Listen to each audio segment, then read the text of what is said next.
Today, we're talking about the single most powerful weapon in the business world. And no, it's not technology, it's not capital, it's the human mind. See, if you can really understand how it works and get a handle on it, there's literally no limit to what you can do. And the key to unlocking all that? It all comes down to psychology. So let me just ask you something right out of the gate. Picture yourself at the negotiating table. You're trying to close a huge deal. What's your greatest weapon? You think it's your data? The product you're selling? Your pricing strategy? Well, here's the thing. It's none of those. Your real weapon isn't even on the table. It's inside the minds of every single person in that room. And that includes your own. And that's why psychology isn't just some boring subject you took in college. It's a real, practical, strategic tool for leadership. Okay, so let's get into it. We're going to break this down into 5 strategic levers you can pull to turn these psychological insights into a real advantage. We'll start with mastering yourself, then move to controlling the room, reading their playbook, seeing the matrix, and finally, channeling your drive. And stick around, because at the end, I've got a killer reading list to get you started. All right, lever number 1, master yourself. You know, the first, most crucial step always starts by looking in the mirror. Real influence starts with self-awareness. Why? Because if you don't understand your own psychological buttons, you can bet someone else is going to find them and push them for you. So what is self-awareness, really? It's basically the ability to see a crystal clear reflection of your own mind, to know why you react the way you do when the pressure is on. Think about a tough quarterly review. A self-aware leader feels that defensiveness bubbling up when they get challenged, but instead of just reacting, they can pause, take in the feedback, and guide the conversation somewhere productive. Mastering your inner world is absolutely the first step to leading in the outer world. Which brings us right to lever 2. See how this builds? Once you start working on yourself, it's time to learn how to control the room. And this is all about emotional intelligence, that ability to read, understand, and actually manage the emotional vibe of any interaction. Every single day, in every meeting, there's this battle raging between our logical brain and our emotional brain. Just look at this. Your logic is telling you, stick to your pricing. But your emotional brain is screaming, just give them what they want so we can close this deal. Logic wants data, emotion wants to go with a gut feeling. Here's the bottom line. If you don't manage the emotions in the room, emotions will manage you, and they will wreck your strategy. Understanding psychology helps you spot and master these classic emotional traps. I mean, think about it. That fear of an awkward silence that makes you just blurt something out, or that knee-jerk impulse to counter their ridiculously low first offer, or the urge to just give in early to make the tension go away. Even that raw drive to win that can make you lose sight of what a good deal actually is. Spotting these in yourself and in others, that's a leadership superpower. And that leads us perfectly into lever 3, read their playbook. Once you've got a handle on your own emotions, you can start to accurately read other people.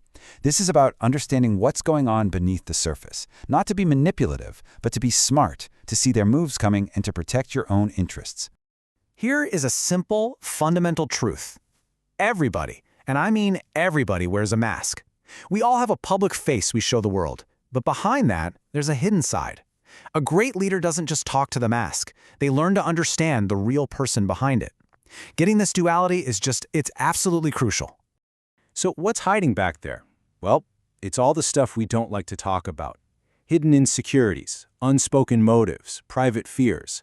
Now, if you're blind to all that, you're walking into every negotiation at a huge disadvantage. But if you can learn to see the signs, you can understand what really drives people. And that's when you can truly influence the outcome. Okay, let's zoom out now for lever 4, see the matrix. We're moving beyond just one-on-one psychology here. This is about recognizing the huge, invisible systems that are designed to manipulate all of us all the time, in the market, in our organizations, everywhere. This right here, this is the manipulation loop in a nutshell. First, companies pour millions into figuring out what makes us tick.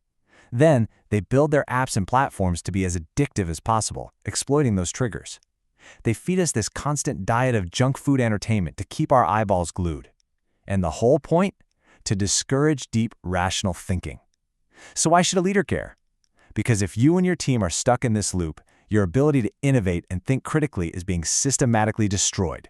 So how do you unplug? How do you break free? This quote really nails it. In a world that rewards just passively scrolling, leaders win by doing the exact opposite. They ask questions.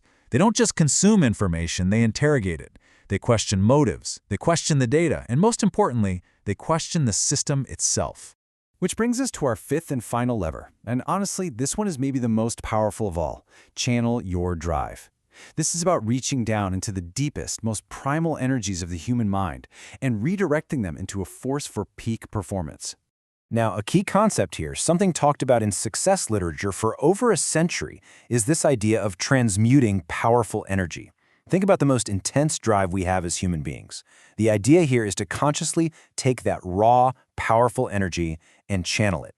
Instead of letting it just dissipate, you redirect it. You pour it into your biggest goals, fueling your creativity, your focus, your ambition. It's a mental discipline.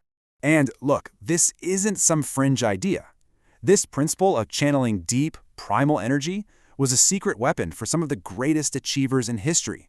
We're talking about people like Abraham Lincoln, Steve Jobs, Muhammad Ali, even Nikola Tesla. These were people known for their insane, single-minded focus. They understood, intuitively or not, how to harness their fundamental drives and turn that power into something world-changing.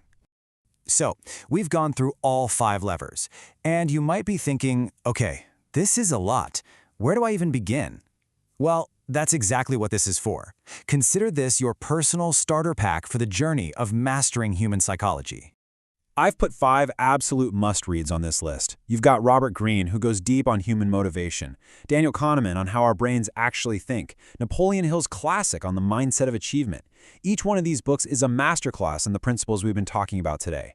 They are your gateway to a much deeper level of understanding. And that brings us to the end. I'm just going to leave you with one final thought to chew on. Whether you realize it or not, the person sitting across from you in every meeting, in every negotiation, is using psychology. The only question left is, are you prepared to respond?